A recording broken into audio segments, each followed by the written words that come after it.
Assalamualaikum warahmatullahi wabarakatuh. Hello guys, let me introduce myself first. My name is Nurita Ardia Amana. I'm from SMA Science Al-Quran Wahid Hashim. In my video, I would like to explain about sound in the perspective of Al-Quran and science. Hope you enjoy guys. Sebelum gelombang bunyi yang selama ini kita pelajari dari teori barat, ternyata sudah ada dalam Islam. Gelombang bunyi telah Allah Subhanahu wa Ta'ala isyaratkan di dalam Al-Quran, dalam ayat-ayatnya, baik secara langsung maupun tersirat, dan perlu pemahaman lebih lanjut.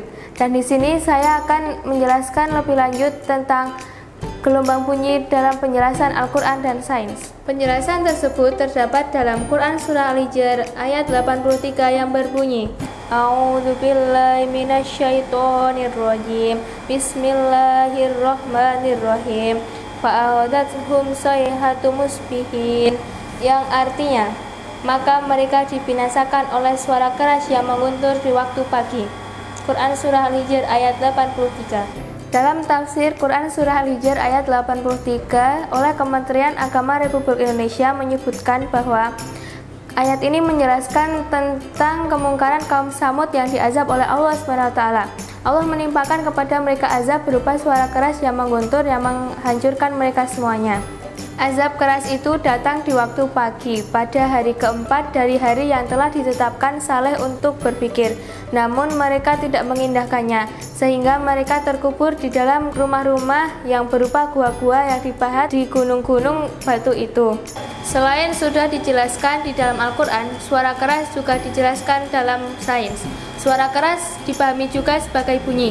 Gelombang bunyi merupakan gelombang longitudinal, yaitu gelombang yang arah partikelnya bergerak sejajar dengan arah rambatannya, yang terjadi karena perapatan dan perenggangan dalam medium gas, cair, ataupun padat. Gelombang bunyi dihasilkan dari getaran partikel-partikel yang beradu satu sama lain, sehingga menghasilkan energi. Energi dipindahkan dari sumber dalam bentuk gelombang longitudinal, dan kemudian dapat dideteksi oleh telinga ataupun suatu alat. Laju gelombang bunyi berbeda untuk materi yang berbeda. Untuk gelombang bunyi dalam fluida seperti udara ataupun air, laju gelombang bunyi dinyatakan dalam persamaan V sama dengan akar B per Rho, dengan V sebagai bunyi, B sebagai modulus elastis, dan Rho sebagai kerapatan materi. Pada udara 0 derajat Celcius atau 1 atm, bunyi merambat dengan laju 331 meter per sekon.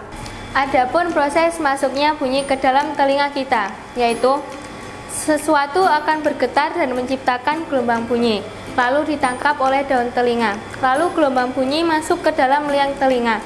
Setelah itu, gelombang bunyi menggetarkan gendang telinga dan diubah menjadi energi mekanik. Setelah menjadi energi mekanik, suara masuk ke dalam telinga tengah. Di telinga tengah terdapat malleus, incus, dan stapes. Gendang telinga menggetarkan tulang pendengaran dan meneruskannya ke telinga dalam. Setelah itu, getaran di dalam rumah siput merangsang sel-sel rambut menghasilkan impuls bioelektrik. Setelah itu, impuls bioelektrik diteruskan ke otak oleh syaraf pendengaran, yaitu sel saraf yang berfungsi untuk menyalurkan gelombang suara sampai ke pusat pendengaran di otak. Di otak, impuls dari kedua telinga diartikan sebagai suara. Otak membutuhkan informasi yang baik dari kedua telinga agar dapat menginterpretasikan bunyi menjadi kata-kata dan membantu kita untuk memahami percakapan antara satu orang dengan yang lain. Ada dua aspek dari setiap bunyi pada manusia, yaitu kenyaringan dan ketinggian. Masing-masing menyatakan sensasi dalam kesadaran pendengaran. Untuk subjektif ini, ada besaran yang dapat diukur secara fisis. Kenyaringan berhubungan dengan energi pada gelombang bunyi. Besaran fisika yang menyatakan ketinggian adalah frekuensi. Telinga manusia dapat mendengar frekuensi antara 20 Hz sampai 20.000 Hz. 1 Hz-nya adalah 1 siklus per detik. Rentang nilai frekuensi ini disebut frekuensi pendengaran atau audio frekuensi, yang nilainya kadang berbeda antara manusia satu dengan yang lainnya. Kesimpulannya, semua yang terjadi di alam semesta ini sebelum diteliti oleh para ilmuwan sudah lebih dulu dijelaskan di dalam Al-Quran, termasuk bunyi. Jadi, itulah pembahasan bunyi dalam Al-Quran dan sains, dan juga proses masuknya bunyi ke dalam telinga. Oke guys, that's enough from me about sound in the perspective of Al-Quran and science. Thanks for watching. Wassalamualaikum warahmatullahi wabarakatuh. See you guys. Scene 13, take 1, action. Kesimpulannya semua yang pada inilah karena sifat. Scene 12, take 1, kamera action.